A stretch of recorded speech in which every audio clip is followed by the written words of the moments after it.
Hello and welcome to the episode 25 of the Epic Florida Project.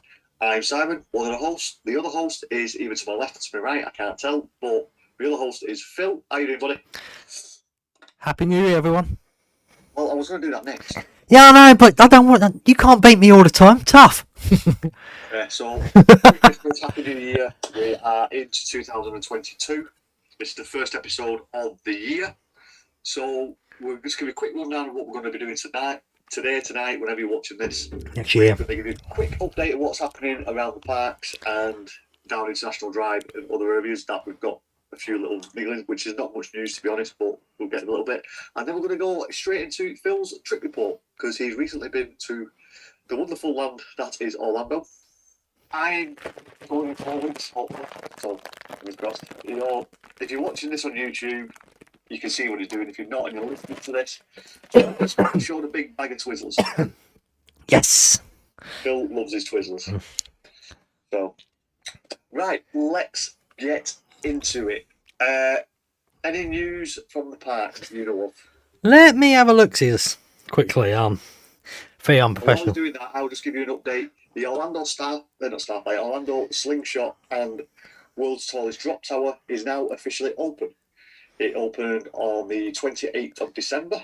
There's mixed packages. If you want to, there's plenty of videos out there to show you how much things are. It all ranges from $15 a ride up to a package of $85, and you can do combo ones of $119. Different things you can do for all three: the Starflyer, the Orlando Drop Tower, and the Slingshot. Go and have a look at their website. I'll send Phil the links. We can put it in the description. Get yourself over to there because if we can, like we said, if we can get to a 1,000 subscribers. 1,000, not 11,000. 1,000 subscribers on YouTube. We said we will go on the Orlando Slingshot live. We can't take the camera on with us, but we can show you us going up and down and getting on and off, and you can show our instant reaction to it. But we need to have 1,000 subscribers for that. So if you can, thank you very much. And no, there's no real news, mate, apart from the annual pass holder stuff. And I presume you know all that anyway. Yeah, well, the annual pass holder stuff is they've taken away the magnets and pins. Oh. Are upset. Pingate, I believe it's been called. But yeah, well, put it this way, they didn't have to give you anything. So you will get something for nothing. What's your problem? If you don't like it, tell us why you don't like it in the comments below. But personally, I don't know, it was free. It was a perk. That's what perks are. So they can take them away and put stuff on it as they please. Well, as I say, they have added one new one. When Surfside had opened first for a few months, and the same for Dockside, they gave pass holder a discount, but they stopped it. Well, as from now, it's back for good looks. Apart from, they say holiday periods. Now, I'm not too sure if they mean the whole like Mardi Gras, Halloween Horror Nights, because that's like September for Halloween Horror Nights. When Universe say holiday periods, I think they mean peak periods. I'm doing air quotes. Peak times is when it might be, because it won't be able to keep up with the Yeah, that's what I thought. But if you're wondering what people for end of the summers, this is basically what they're asking: 15% off of Universal Orlando owned and operated merchandise. Most of them already get that anyway. 10% off of all food and non-alcoholic beverages. They could have gave 5% off for that, I think.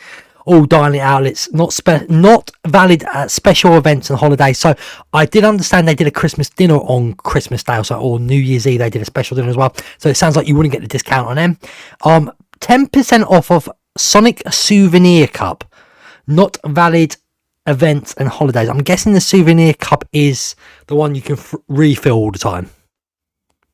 Maybe. I've never heard it be called Sonic before. Yeah, it's called the Cult Freestyle. Yep. It's called a Sonic. I'm just going to go through the other hotels and see if they. Yeah, they're all called 10% off a Sonic Souvenir Cup, not valid special events. Cabana Bay. That could be the brand of them now. Whether I don't know. We'll have to look into that and we'll let you know. That's interesting, that is, yeah. Yeah, these like we said, the only other thing that Phil mentioned just then, a holiday season is coming up at Universal Mardi Gras. It's starting on the 5th of February till the 26th of April. The reason why I know it's the 5th of February, because that's the day I am going to America. So I will be there. Don't know if I'll go in the park that night, because it'll be the first day I actually get there. I might be a bit, we've got a late flight. But I arrive on the Saturday when it originally starts. So Fair enough. We can kind of look forward to. I will tell you one thing as well, though, mate. Before we go any further, there is one more news from Universal. Rest in peace, Shrek. Yeah, we're officially recording this on the 9th, and it closes tomorrow, on the 10th. Yep. Yeah, rest in peace. Let's be truthful, mate. I loved the pre-show, but the actual show was boring. Well, you can get it on a DVD. You can watch it on YouTube, I think. Shrek 2. Is it Shrek 2? It's on the DVD. I think it's on YouTube as well. Yeah, it's on YouTube. If you want, I'm sure other people have referenced this before. All you need to do is stand outside, put it on YouTube, watch it on your phone. Talking about YouTube, I'm a bit upset with Universal and Peacock because I think they've put a show out on the Velocicoaster. I think that's what it was. I'm sure it's what I heard about. And obviously, people around the rest of the world, we can't actually really get that. Yeah, I've noticed that, but I'm not bothered because I've not been on it yet, and I don't want to see any spoilers of it yet. So, but we'll get into that a little bit later on, or maybe now, because I think that might be a very good segue. Oh, special effects in 2022. And that reminds me, mate, before this comes out, you need to quickly send me the starting video again because it says 2021. Yeah, I'll update that, don't worry. Right, so, like we said, this is going to be Phil's trip report. So, if you can put it, we'll start off with the first brief. Can you give us a brief oversight of what your trip was, how long it was, what time of the year you went, and where you stayed? Right, it was a 15-night trip. Wasn't planned. What happened? I'm going to quickly explain to people. I was in Tenerife. They announced that America was opening again. My brother took a punt, and I can't remember when he said he was going. November. I was meant to be going back to Tenerife. The longer it took, I cancelled Tenerife. And said to him, let's look, it's going to open December. It actually opened before my birthday in November, so we went around December the 5th, 15 nights. Flew from Heathrow to MCO, what was a doddle, and stayed at Universal's Endless Summer's Dockside Inn and Suites. Sorted. So you said you went with BA. What was? No, I didn't. I went with Virgin. Virgin, sorry. Virgin. BA's this year. Yeah, you went with Virgin. How easy or difficult was it with the old restrictions, which are now the new people? Just if you don't care, this bit's not going to be nothing because the restrictions change every 30 seconds, it seems. So it's really simple. You just had to do a lateral flow test before you go the day before. Easy past that, no problems. We all passed it, so it's simple. I actually then got a National Express from Gatwick because Gatwick wasn't doing flights until this year, 2022. So I got National Express up there. Nice, easy journey up there, very quiet on the thing. The thing I hate about Heathrow is how big it is and how long the bloody walk takes just to get to the terminal from National Express. But you can actually see that on my first video on my YouTube stuff, what I'll explain later on. Anyway, but there is YouTube videos of me out there.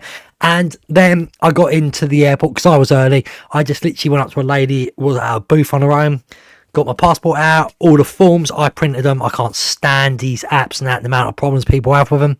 Like iFly now, whatever anyone's using this day and age. She just looked at them all, and then she puts a sticker on the back of the passport, date, and signs it. It's that easy. And then when everyone's there, you go, hand your luggage in, blah, blah, blah. Go airside. Couldn't be easier. It's not as difficult as some people make out online. It's relatively simple. Don't get me wrong, though. This is off-peak when I went. Yeah. So I can, if you're going in a holiday period, get there as early as possible, I would say to people, and get the stress taken off you. I mean, I know they have started to recommend you arriving 3 hours before check-in, before your flight now, rather than 2. What was fine for me, because I had the one lounge. 3, I'd do 4, just to be on the safe side. It didn't bother me, I had the one lounge. Well, yeah. I personally would go for 4 hours before you get there. If you stayed on site at the airport, even better. But that's just how simple it is. So you were there 15 nights. Obviously, you've gone in the middle of December, which not many people I know have been in December. What was the weather like for the 15 days? Well, this is interesting. Before we go any further, the first week there, I'm not going to lie, the hotel was ram-packed. Many people wouldn't have known this. But we had the cheerleader stuff going on with all the youngsters, not grown-up cheerleaders, youngsters, and There was thousands of them everywhere. You couldn't get away from them. They were excited children. At first, I was, oh, go away. I'm tired of a long flight. After that, my mind did change about them. I'm thinking a lot of these kids may not be able to go to places like this ever again in their lives. Let them enjoy themselves, because I'm that type of person anyway. I don't care. I get on with it. I like seeing them all running around, having a laugh, being annoying. And so I'm not going to lie, I actually get pleasure out of watching other people get upset by them. Because just enjoy your holiday. Don't worry what everyone else is doing. Enjoy your own holiday. Yeah. So first morning there, shocking. Well, not shocking. It was like being at Halloween Horror Nights. The fog. Oh, you get some serious fog in December and January. It looks like in the mornings, very thick fog. You can't see that far at all out there. I'm not actually joking about that. It was still bloody warm, but it was. Yeah, so it was warm. It gave you the feels of Halloween Horror Nights, and it usually cleared up between 10 to 11:30, so 10 a.m. to 11:30, and then literally the first week or so, it was just perfect sun, 25 to 30 Celsius, and no humidity. Yeah, that's the difference. We usually go in September, October, when humidity is at its highest, and yeah, a bit drier. So, obviously, you mentioned the weather, you mentioned you've been to Universal. So, what other parks did you visit while you were on your trip? And what tickets did you have for them parks? Right, so obviously Universal, the first night we actually got there, we went up there, and me and my brother picked up annual passes that we booked in 2019. Obviously never used them, so Universal, just held them for us until we came up. Just caveat on that's all on a case-by-case basis. So, yeah, I'll be surprised if that ever happens again now, to tell you the truth. Yeah. Well, I actually got, what pass are we on? I always forget its name. It's over there, but I can't remember. Preferred. And my brother upgraded to Preferred, and his mate, Malvin, actually had a 14-day pass, and he upgraded it to an annual pass to Preferred. Reasons why he's coming back in September next year, so it made sense. He already knew he was before he'd even been into a park.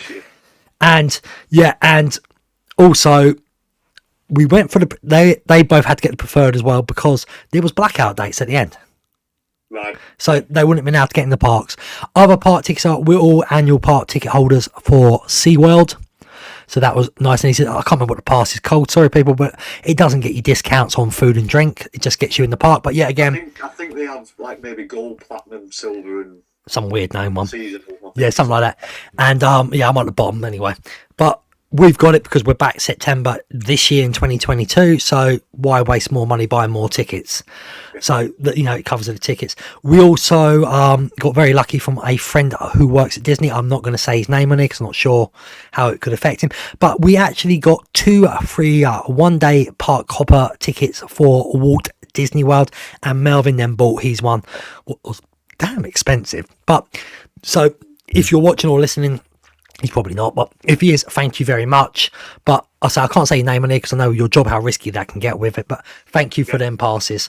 And yeah, we had photo pass as well for Universal as well. A lot of people were having problems with the app. I didn't use the app. I just logged in on a web browser on my phone, and all the photos came through. Yeah, I believe that issue has now been resolved. People, if you do have photos missing and you know the date and rough time of when you can email them and they'll find it and put it in your account. Well, they'll try. They'll try, because one of our photos, we was on Harry Potter, one of the Potter rides, and the oldest one, the castle actually, and the photo just didn't come through. Yeah, but like I said, if you know the rough time and what day you went, you email them that time. No. I literally mean when we go up to do the pass bit, they can scan it.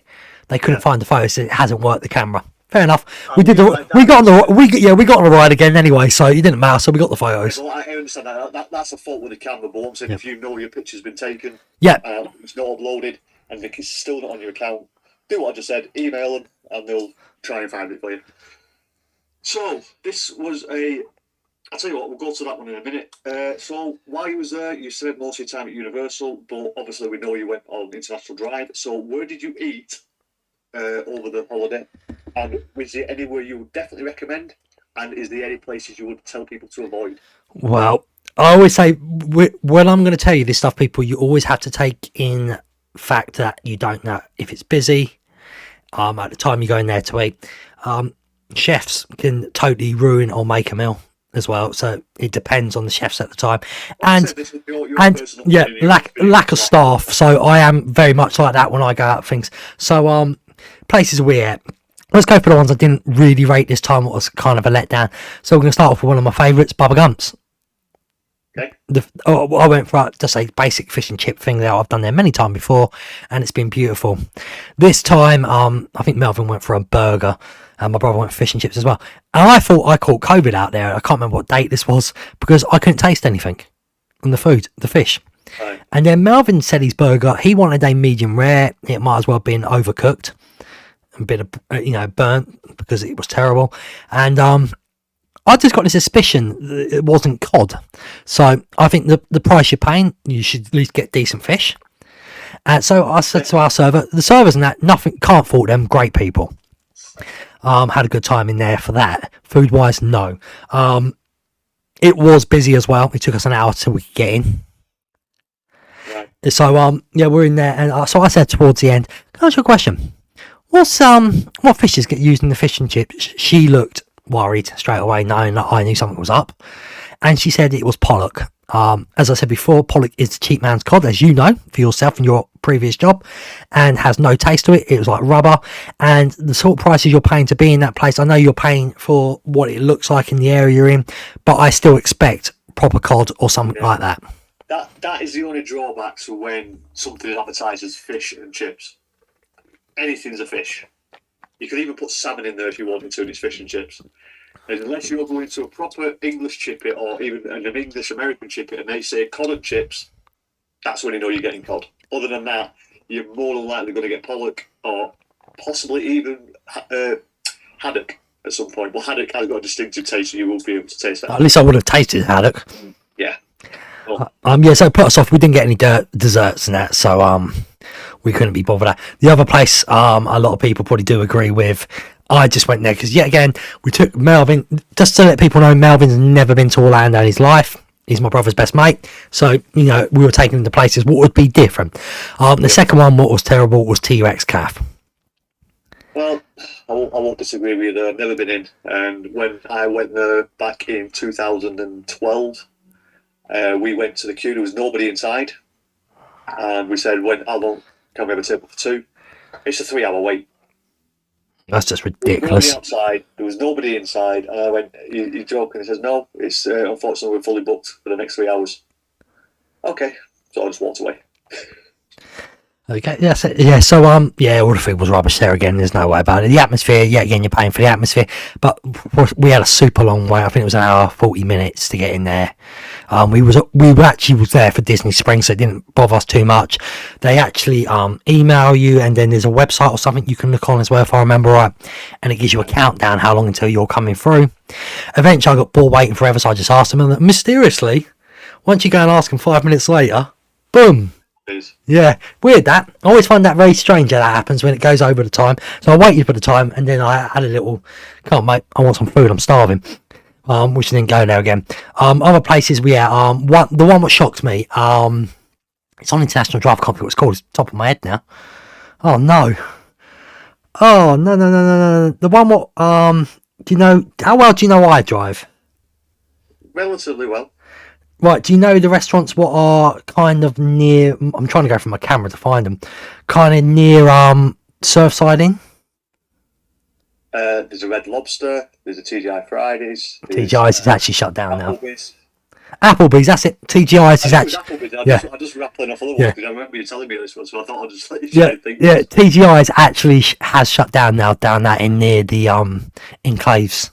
Unfortunately, yeah, but there is one over towards Orlando Eye area. Yeah, opposite Universal. Oh right, yeah, but that's not International Drive to me as far as I can. No, it's not. Anyway, yeah. So actually, I did go to a TGI's further down near C1. That was beautiful. Sorry, we can't keep calling it TGI's. It's just Fridays now, isn't it? Yeah, whatever. I don't know. I think it's called TGI's. I never took any notes, but that was beautiful as well. But Applebee's shocked me. You can get a meal deal thing for 2 people. So you can get one starter free, one meal for free. Everyone did that. So we had extras. The onion rings and everything were beautiful. It was dead in there. There was only like 4 tables filled up. But the food was perfect. It was a really good price as well. It was really cheap. I think we had 4 starters on the table, for example. I think, or 3 starters. I can't remember. No, 3 starters, 4 meals on the table, and it only come up to about $60. That's not too bad. Yeah.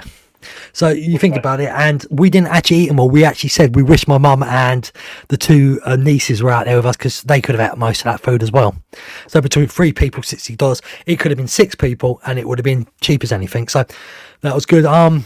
Generally, that you got your McDonald's, your Popeyes, IHOP, obviously being my favourite place for pancakes. NBC Sports Grill. Loved the half a chicken in there. Always go and get that, no matter what. Did my flights in there. Realised I can't stand IPAs. It's an acquired taste, but people like them. I don't. I like an Orbis.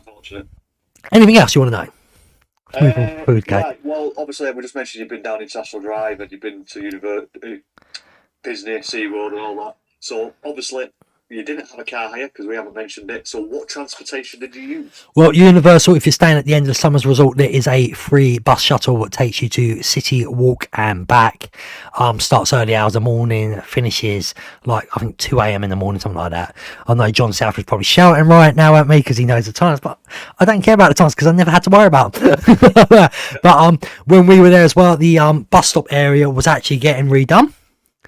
I was thinking, maybe they're going to put some shelters up so when people are walking down, they don't get wet. So end of the Summers was put right down the other end. You might as well have been halfway down the bloody motorway to walking. But that's how it goes, unfortunately. It did open towards the end to normal, and then the Summers put slightly on the left. They've put, as far as I know, they've put no shelters up whatsoever now for the bus areas. So apart from the bit when you come down the escalators, you're going to get wet. Well, it does rain quite a bit in Florida. Yeah. It's going to rain. Sit in a restaurant. Sit in a bar. Yeah, but if you're on the way back and you're waiting for the bus, you can get caught out. You know how quick the rain comes out there. Right. 1 second it could be fine, the next minute it could be torrential. What did actually happen at Disney for us? Yeah. Other than that, we used Uber and the iTrolley. There you go. So the iTrolley, you can get discounts for weekly passes. They're a bit unreliable at the moment with the timescale and COVID and everything happening at the moment, but there is there's a great app to get if you want to know when it's showing up, because unlike England, where we have it sitting up there telling us how long our buses are going to be, we're very used to that now. It's called Next Bus. It'll be like a blue background and the front of a bus in white. It's brilliant. It works. It definitely works. So we've done the transportation. We've covered most of your trip now. I think that's really all of it. So I've got one here, a question from Julie. That's my better half. She's asked me to ask you, what did you enjoy more, Christmas at Universal or HHN? I know what the answer is going to be, but she wants to know your personal opinion. For God's sake, clearly it's Christmas. It really ain't. Now, Christmas is fun for the humidity to be gone and how quiet it was really getting around Universal. Disney, on the other hand, is a complete nightmare. I'll get into that. There's nothing on Halloween Horror Nights for me. It's horrible with the humidity, but once you get past the humidity, it's the greatest time of year to go, in my opinion. Yeah, so there you go, Julie. Your question has been answered. I'm not really, but in all fairness, people. I think it is what it all behind when the posters are behind us and behind myself. And I think that's all. Just to clarify, I don't really like Christmas. Full stop. Yeah. So I'm not a Christmas person. So we put a post out on the social medias. We unfortunately only got one response. So thank you very much to the Incredible Wilsons. Oh, did they? I didn't know, sir. Sorry, Gaz. They have asked, name your top 3 rides at Islands of Adventure. Oh, come on, he's making this too easy. It's clearly everything in Dr. Zeus. Well, he wants to know what your top 3 right, so we'll start from third, and the first being the best. Right, so number 3, I'm going to go, I like a bit of a classic-y sort of feel as well. It makes me feel like Orlando, and it was there the year I first went. It'll be the Hogwarts Castle. It's just, I know it needs a bit of work done on it, but that was me back in Orlando, what I remember. in Universal. Number 2. The ride or just the atmosphere of getting in? No, it's the whole thing. The ride, the queue's brilliant as well. Yeah. Forbidden Journey. Yeah. Then I move on to obviously my old number 1, what used to be the Hulk. I still enjoy it, and obviously the new number 1. I mean, if you haven't ridden this ride or what you're playing at, I mean, it's the Velocicoaster. I put a video on Twitter the moment I got off of it, how amazed I was by this ride. Just to let people know, because Melvin was disabled, we go up in a lift thing, what means we always had the option of sitting right at the front or right at the back. Views, you're right at the front. Beautiful views. If you want them G's and you really want to feel the speed of that ride, get to the back if you can. I love speed in that. So to me, I was in absolute heaven. There you go. Back row, which is usually the case for all launch and Phill coasters, the back row. But I will find out in 4 weeks' time. Well, I don't know if you know this, but there's 2 different launches. That's all I'm going to say, but they have different speeds. Yeah, we know that one. Yeah. It's very similar to Icon, Blackpool Pleasure Beach. That's a double launch roller coaster as well. The queue for it as well is really good. You seem to fly through the queue as well. That's good. And there is not a secret locker, but there's a nice new locker system that should be used on every single roller coaster. I was surprised if they do that on the Mummy, if they can. We'll see. We'll see what they do. Well, there's still no rumours of what happened with the Mummy because it's now closed until summer, so that could be any time. Hopefully, it's open for September. But yeah, so Gaz, if you're watching or listening, mate, Velocicoaster is the new king. Right. Well, I will try and second that in 4 weeks' time.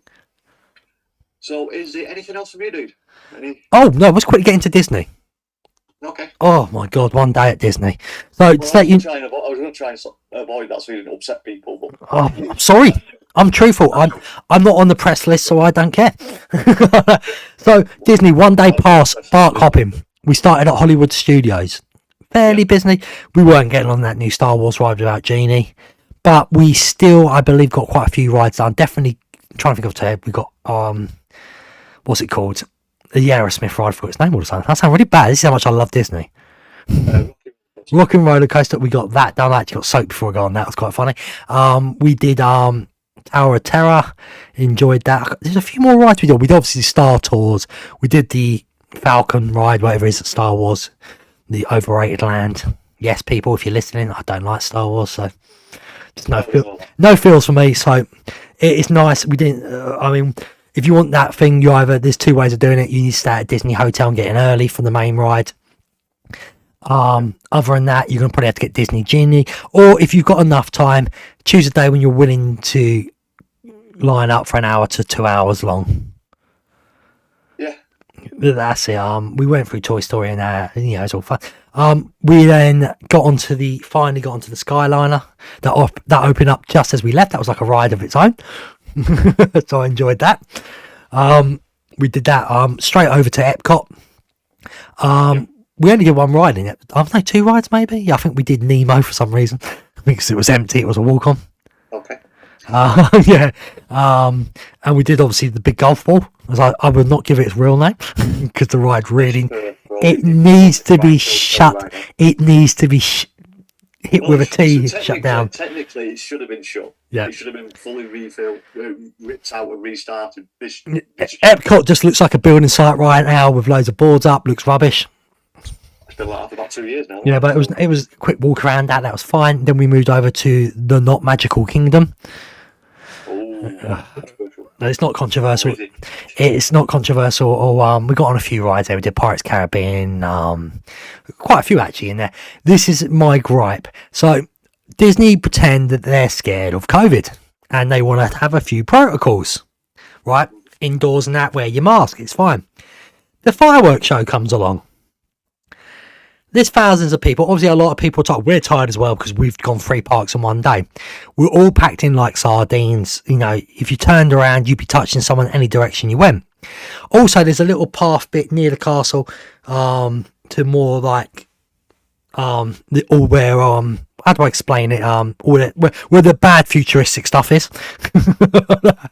Oh. Yeah, and instead of blocking that bit off, they were letting people walk through the crowds who didn't want to be there. So instead of having different routes for people who may not want to watch the show, they thought to themselves, let's let everyone walk through one and upset everybody. We were accommodating. If there was kids behind us, we pushed them in front of us. By the end, everyone's, you're meant to be behind the yellow lines, in the lines. Everyone was on the path bit. So that's how busy it was.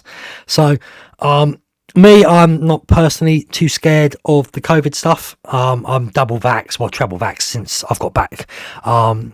But I was astonished how Disney could just let everyone be like sardines, especially when Omicron was getting heard of out there as well, and they just let everyone pack together in a mood to watch the show. Problem with the show as well at certain angles is the trees.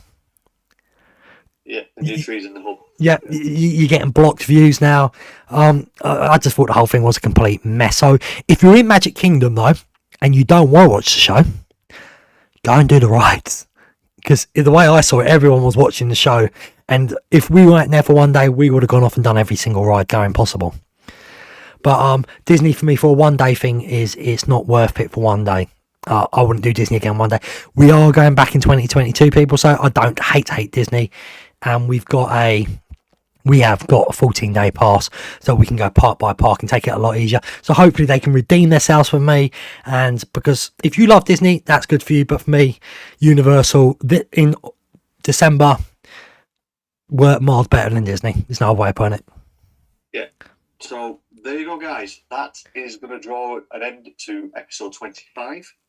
So if you could do us a massive favour, if you could hit that thumbs up button, hit that subscribe button, and drop a comment down below with what your 3 favourite rides are at Islands of Adventure.